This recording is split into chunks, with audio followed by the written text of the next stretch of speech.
नमस्कार जी, मैं doctor Umesh, associate professor in Goldfield college of education, Faridabad. आज का हमारा डिस्कशन का टॉपिक है फ्लेंडर की अंतःक्रिया विश्लेषण, फ्लेंडर्स इंटरेक्शन एनालिसिस। नेड ए फ्लेंडर ने सबसे पहले 1959 में एक प्रणाली को डेवलप किया था, जिस प्रणाली के तहत हम कक्षा में अध्यापक और शिक्षक की अंतःक्रिया जो हो रही है उसका विश्लेषण कर सकते हैं।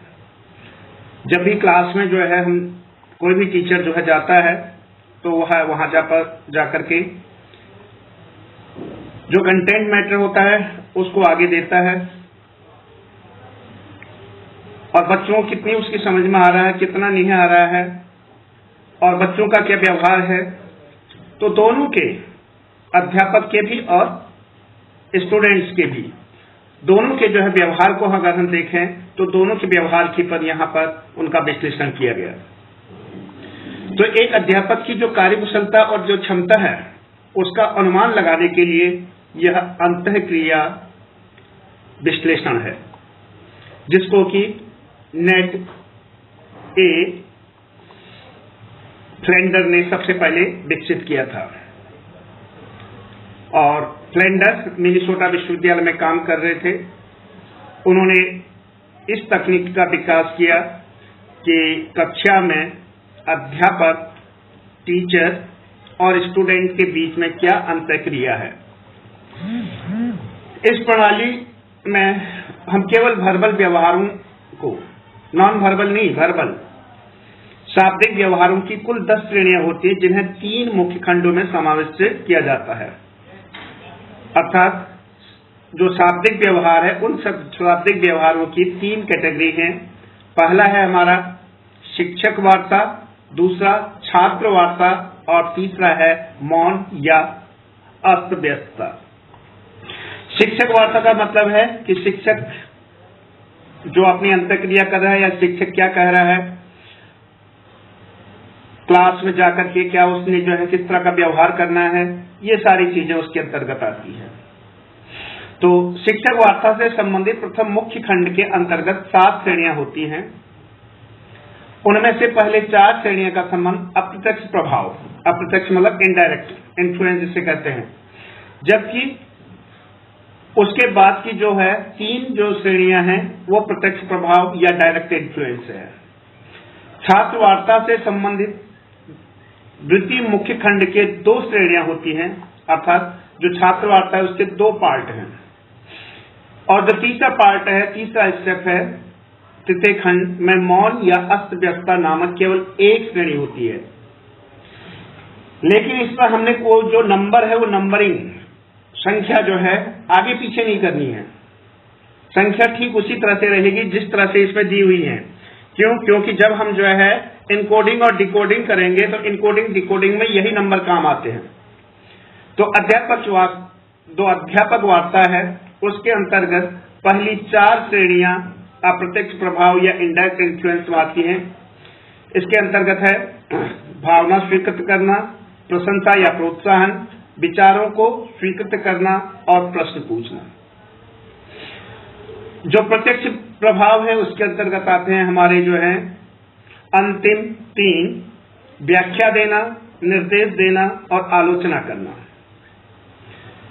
तो सबसे पहले है हमारा क्या, इसमें भावनाएं स्वीकृत करना।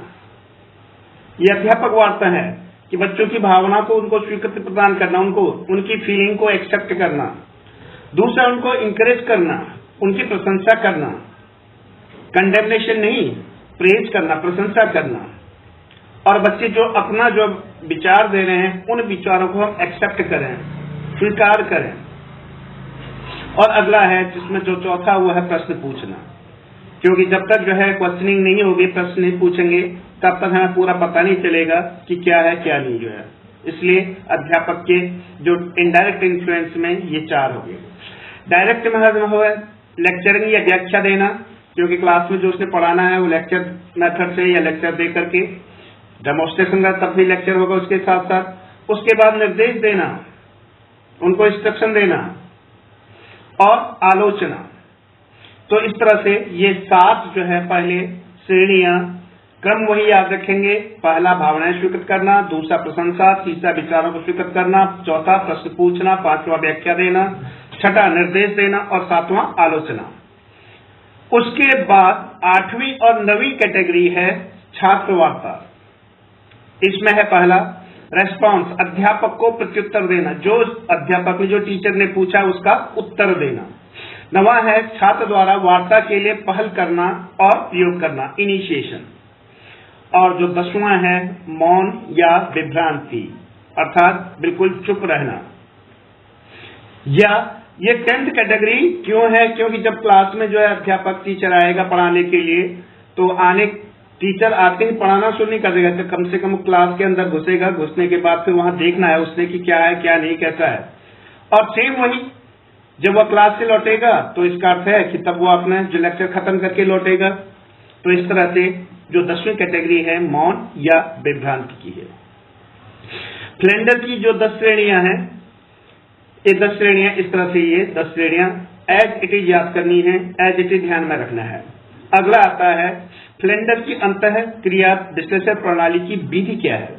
इसके अंतर्गत 2 स्टेप्स हैं। पहला स्टेप है इनकोडिंग और दूसरा है डिकोडिंग। इनकोडिंग मतलब अंकन प्रक्रिया और अंकन अर्थापन प्रक्रिया डिकोडिंग। तो सबसे पहले आता है इनकोडिंग। तो इनकोडिंग और डिकोडिंग में जाने से पहले जो है कुछ चीजें हैं जो टीचर ने जो है ध्यान में रखनी है कि क्या क्या करना है, उसके कुछ नियम हैं। तो सबसे पहले उनके नियमों में जाते हैं। फ्लेंडर की अंतःक्रिया विश्लेषण प्रणाली में इनकोडिंग प्रक्रिया के सफल संचालन के लिए जो भी ऑब्जर्वर है उसको निम्नलिखित नियमों का पालन करना चाहिए। एक बार पुनः जा रहा हूं मैं कि क्लास में इंटरेक्शन के लिए अध्यापक और बच्चों के बीच में जो इंटरेक्शन होता है, उस इंटरेक्शन के लिए क्लास में बच्चे बैठे हुए हैं, आगे टीचर पढ़ा रहा है और जो निरीक्षण करता, जो ऑब्जर्वर है, वह सबसे पीछे रहता है। वह पीछे से जो उसके पास एक टेबल होगी, एक कागज है, उस कागज में से टेबल बनाई है, एक स्क्वायर बना है 10 by 10 का, और उस 10 by 10 में 1 से 10 तक कैटेगरी उनने जो है लिखी हुई है, क्योंकि 1 से 10 तक वो कैटेगरी इसलिए हमने याद रखनी है। तो इसलिए जो कुछ नियम है, उन नियमों में जो है क्या करना है, निरीक्षणकर्ता को वर्ग क्रमांक अच्छी तरह याद होनी चाहिए। कौन सी वर्ग क्रमांक? ये वाले भावनाएं। पहला है भावनाएं स्वीकृत करना, दूसरा प्रशंसा, तीसरा विचारों का स्वीकृत और अगला प्रश्न पूछना। इस तरह से ये कैटेगरी जो है याद रखनी है।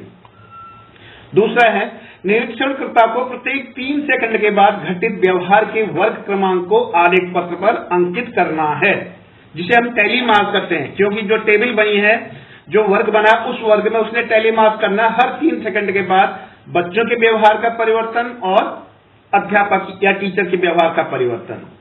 तीसरा नियम है निरीक्षणकर्ता को प्रत्येक 3 सेकंड में अध्यापक का व्यवहार जिस वर्ग 1 से 10 तक आता है, अब हमें पता है 1 से 10 तक कौन सी कैटेगरी है, उस वर्ग को अंकित करना। उदाहरण के लिए यदि अध्यापक छात्र की प्रशंसा करता तो उसे वर्ग क्रमांक 2 अंकित करना चाहिए, अर्थात 2 में 1 टैली मार्क्स लग जाएगा। चौथा नियम, यदि 3 सेकंड के बाद भी अध्यापक के व्यवहार में परिवर्तन नहीं होता है तो निरीक्षणकर्ता को पुनः वही वर्ग क्रमांक अंकित करना चाहिए।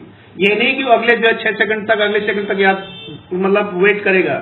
ऑब्जर्वर को हर 3 सेकंड के बाद जो है अपना एक जो है टैली मार्क्स देना ही देना है।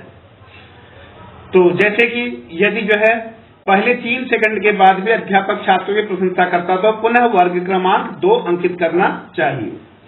यदि 3 सेकंड के बाद अध्यापक के व्यवहार में परिवर्तन होता है तो उसी के संगत वर्ग क्रमांक अंकित करना चाहिए।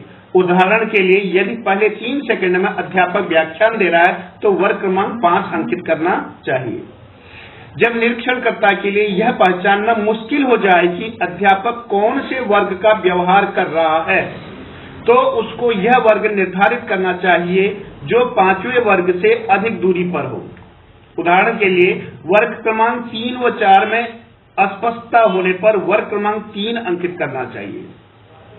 7वां नियम है यदि 3 सेकंड की अवधि में 1 से अधिक वर्गों के व्यवहार घटित होते हैं तो उन सभी वर्गों के क्रमांकों को अंकित करना चाहिए।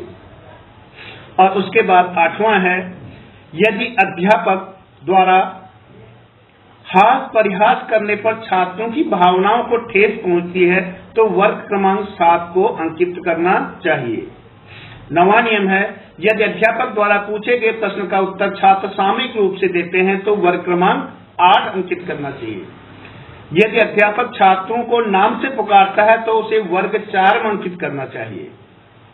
निरीक्षणकर्ता को पक्षपातपूर्ण व्यवहार नहीं करना चाहिए। उसे यह समझना चाहिए कि यह मूल्यांकन विधि नहीं है, अपितु व्यवहार के विश्लेषण की एक वस्तुनिष्ठ तकनीक है। निरीक्षणकर्ता को कक्षा में शांत बैठे रहना चाहिए और किसी भी तरह अध्यापक को विचलित नहीं करना चाहिए। यदि कक्ष में 3 सेकंड तक मौन रहता है तो वर्ग क्रमांक 10 अंकित करना चाहिए। तो इस तरह से ये कुल जो है 13 इसमें नियम है। इन नियमों को ध्यान में रख करके इनकोडिंग करनी है, क्योंकि इनकोडिंग के लिए हमने वर्ग क्रमांक बनाए हैं 1 से 10 तक रोज और 1 से 10 तक कॉलम। तो प्रत्येक 3 सेकंड के बाद जो भी परिवर्तन आता है व्यवहार में उसमें टिक मार्क करना है और इस तरह से ये इनकोडिंग का काम हो जाएगा इन नियम को ध्यान में रख करके। उसके बाद डिकोडिंग। कक्षा अंतःक्रिया की व्याख्या के लिए निरीक्षण आव्यूह तालिका की रचना की जाती है। इस तालिका के साथ साथ से कक्षा शिक्षण व्यवहार की व्याख्या की जाती है। RMF फ्लेंडर ने आव्यूह तालिका से 2 प्रकार का डिकोडिंग या अर्थापन किया है। पहला है परिमाणात्मक अर्थापन व्यवहार अनुपात विधि और दूसरा वर्ग अनुपात विधि। और गुणात्मक अर्थापन के लिए घड़ी के अनुसार प्रवाह चार्ट और बॉक्स प्रवाह रेखा चित्र। तो इस तरह से जो है यह एक अच्छी प्रक्रिया है कि कक्ष में किस तरह से जो है बच्चों के व्यवहार में परिवर्तन लाना है और किस तरह से जो है टीचर कक्षा में अपने व्यवहार को दिखाता है। तो कक्षा के लिए एक ये विशेष था। आज के लिए इतना ही। Thank you.